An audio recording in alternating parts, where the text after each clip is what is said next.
Hey everybody, and welcome back to Frontend Expert. In this video, we will be looking at some syntactic sugar within JavaScript, which are simply ways to use some unique functionalities within the language to make our code more concise, a little bit cleaner, and just easier to read.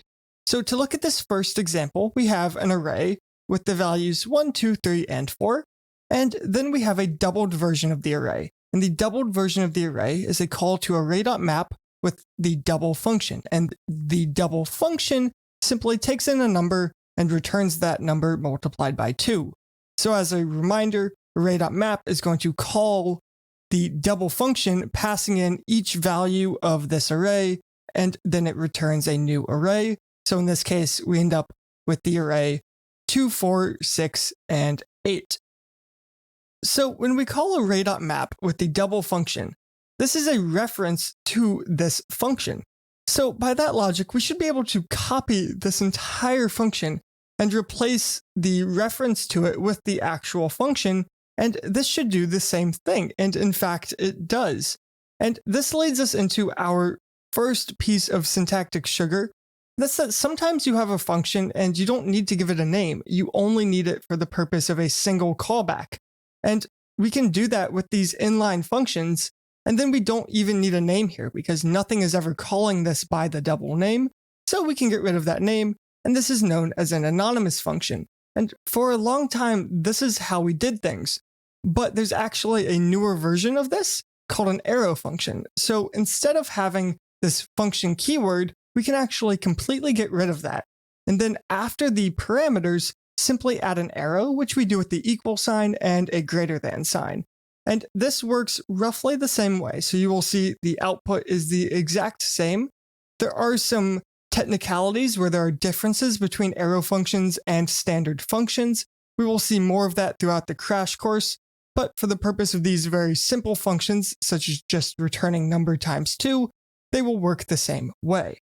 Now you might be thinking, this isn't that much better. We got rid of the function keyword, but we still have this arrow. So we haven't really gotten rid of much code, but what we can do next is actually inline this all on one line. So we get rid of the return statement as well as the curly braces. And what this is going to do is it's going to make a function that implicitly returns this value. And you will see I also had to get rid of the semicolon. So we have no return statement, no semicolon, and no curly braces, and it is all on one line. And what this says is return this value. And this can only work when you only have a single line, so a single expression, and it will simply implicitly return this. So once again, this is going to do the exact same thing. And finally, when we have exactly one parameter, so not 0 parameters, not 2 or more, exactly 1, we can also get rid of the parentheses around the name of that parameter. And I can save this, and once again, you can see this does the same thing, but I would argue that this code is much easier to read and much more concise than any of the versions we had before it. Now, sometimes you will also see people give names to these arrow functions by saving them in a variable. So rather than having this inlined in the map function, I could say const double equals, and then set it equal to this entire arrow function. And I will fix the spelling of double here. And then we can pass this into array.map. And once again, this will work the same way. However, I would usually recommend against doing this. The reason being that when you define a variable using const, you are creating just that, a variable. And the rules of variables or constants apply when we use const and let. And the main one is going to be that with variables such as this const double, we can't access them before their initialization. So for example, if I moved this line below the array.map call, this is no longer going to work because we can't access double before its initialization, which happened after we tried to use it. But this isn't what we expect with standard functions. So most of the time I would avoid doing this just for that reason, that it's a little bit odd to not have access to your functions earlier than when you created them, which is what we expect from most programming languages and with standard named functions in JavaScript. Okay, so that's going to do it for arrow functions for now. We will see them much more throughout the crash course and get much more information on some of the unique properties of arrow functions. But for now, let's move on. So let's look at something we call destructuring assignment. So we have this array 1, 2, 3, 4, and we might want to get the values out of it and save them into variables. So for example, I could say const first and set this equal to array at 0. Maybe I would also want to do const second and set this equal to array at value 1. And there's nothing wrong with doing this. This works just as you would expect. So we can console.log first and second, and you'll see we console.log 1 and 2. However, there is a nice syntax for doing this. So rather than this first and second on 2 lines, what we can do instead is we can say const and then have brackets like we are creating an array and say first, second, and set this equal to the array. And this does roughly the exact same thing. It says get the first value in the array and set it equal to a constant with this name, and get the second value in the array and set it equal to a constant with this name. And you can see when we run this code, it does the same thing. And now one more point here is that we don't actually end up changing the array. So if we console.log the array as well, we have not removed the values from the array. We just saved them to these variables. Now, you also might want to get the rest of the values just as another array.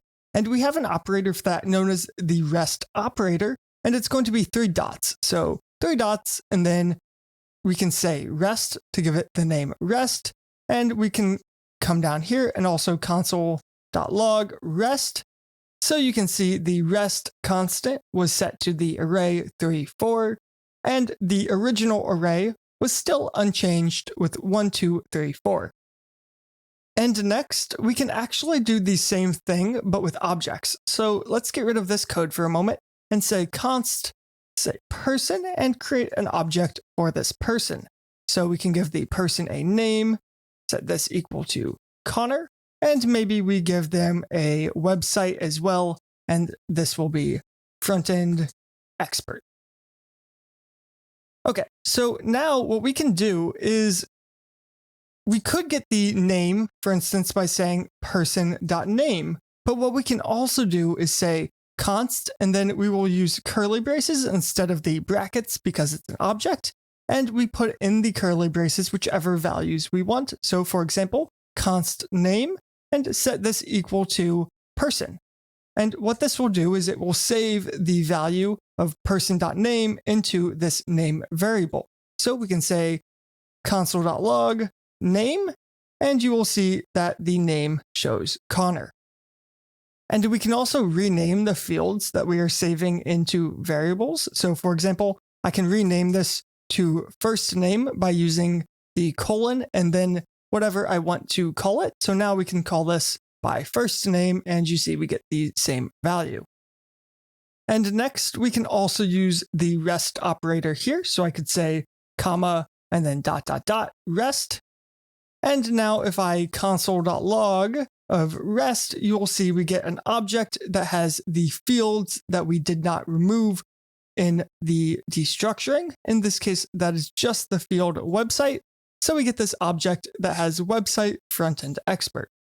And when we destructure an object, we can also give default values in case one of the values we look for doesn't exist. So for example, I could come into here and we can choose some value that doesn't exist on the person object. So for example, let's say company. And then I can set this equal to a default value by using the equal sign and then whichever value I want. So maybe I set the company equal to algo expert, and we can add a comma here. And then you'll see if I console.log company, it will be algo expert. We can see that in the output here.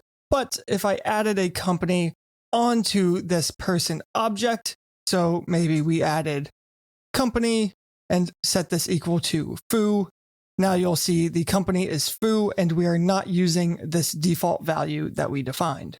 But for now, let's get rid of this company foo, and we can also get rid of this destructuring for a moment. And another thing we can do is we can destructure when we pass an object as a parameter to a function. So for example, if we had this function that was print name, and it takes in a person. And then we could do console.log of person.name. And we could call print name with our person, and you'll see we end up printing Connor. And this is fine. There's nothing wrong with doing it this way, but we don't even use this website in this function. So what we can do instead is we can destructure the person parameter. So instead of this, we can add the curly braces right in line with the argument, and then we can just put in the curly braces which fields we want. So in this case, all we need is name, and we can get rid of this person dot. And now we are getting the name field off of the person that we pass into the print name function. And you will see this once again works the exact same way. Okay, so next, let's remove this person object and this code here. And what I want to look at is something known as the spread operator, which works very similar to the rest operator that we saw a moment ago. So what the spread operator does is it allows us to take an array and separate out the values and pass them in as separate entities. So for example, let's create a function that is add. This will take in x and y, and it will simply console.log x plus y. So we could call add and say we want array 0 and array 1. And there's nothing wrong with this. This will work, and it will console.log 3 because 1 plus 2 is 3. But what we can also do is we can add and we can spread the array. So this is going to pass in all 4 of these values to the add function. But what's going to happen is since the add function only accepts 2 parameters, the second 2 are just going to be forgotten, and we will save the first 2 values as x and y. And you can see we get 3 here. Same thing if we had no 3 and 4, we would still get 3. But if all we have is 1, we're going to get not a number because we tried to pass 1 as x, but undefined was passed for y since there was no other value in the array. So we tried to add 1 with undefined, and that returns not a number. But let's go back to our array that had 2, 3, and 4 in it. So we can also use the spread operator in some other places. So for example, with the definition of another array. So let's create one more array and call this array 2 and set it equal to 5, 6, 7. And then what we could do is we can create one final array and we can say const combined. And this could be equal to the spread of array and the spread of array 2 inside of another array. So we are creating a new array, and I need to add a third period in both of these. We are creating a new array with the values 1, 2, 3, 4, and 5, 6, 7. So now if we console.log of combined, you'll see we get this array with all of the values in it. But what's really nice here is we can actually add more values than just what we spread. So maybe at the beginning, I want to add the value 0. And maybe between the arrays, I want to add the value 4.5. And now you'll see we get that array that we just added. So we get the 0, then we get the spread of 1, 2, 3, 4, which becomes the values 1, 2, 3, 4, the value 4.5, and then the spreading of array 2, which is 5, 6, and 7. And finally, we can use this spread syntax to take infinite arguments in a function. So let's remove this code again. And we can create a new function. So let's call this function, and I'll just call this log params because all we're going to do is log out the parameters, and maybe this takes the value of x. And then we can add a rest parameter named rest. And then what we can do is simply say console.log of x, and let's console.log rest. And now, for example, if I call log params with just the number 1, what you'll see is that we logged the number 1 and an empty array. If I called it with the number 1 and the number 2, we get the number 1 and an array with the value 2.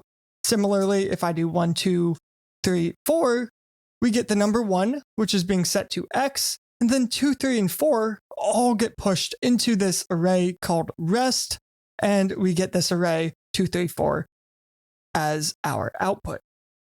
Okay, so next, let's move on from this array example, and let's look at something called a template literal. So imagine we had this constant, so const name, set this equal to Connor, and then we wanted to console.log hello plus name.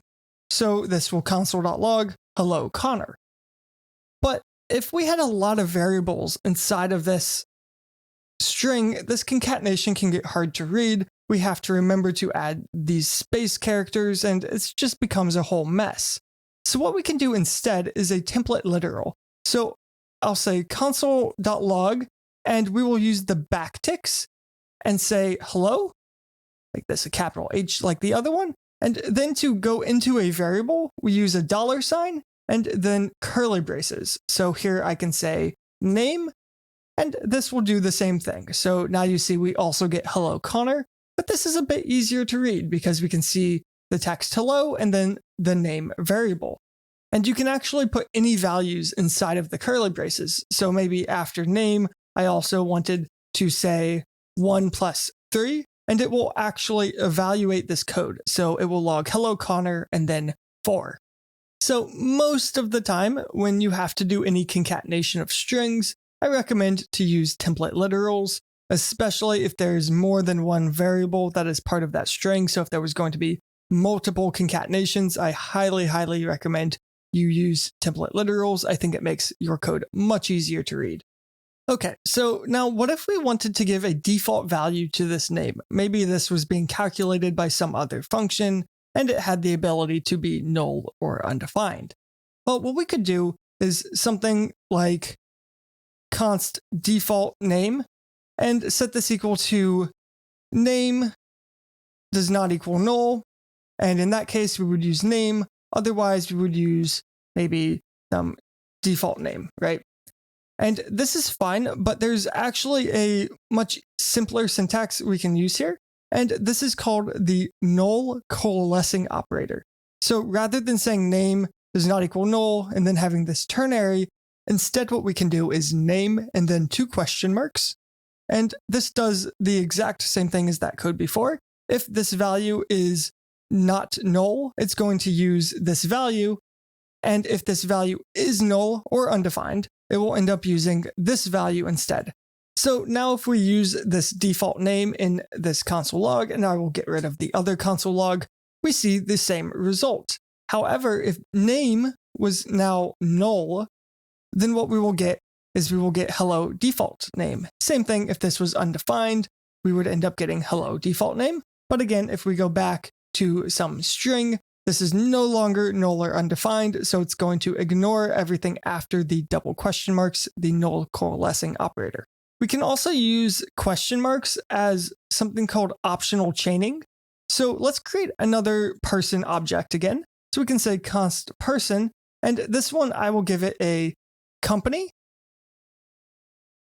And the company will also have a website, and I will set it equal to algoexpert.io. And now we can say console.log of, and let's do person.company.website. And you'll see now we console.log algoexpert.io. But what would happen if this company had no website? Then we're going to end up logging undefined, which is fine. But then what would happen if this person had no company? So none of this existed.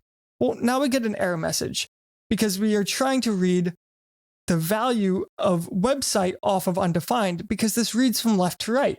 So person is defined. That is this object.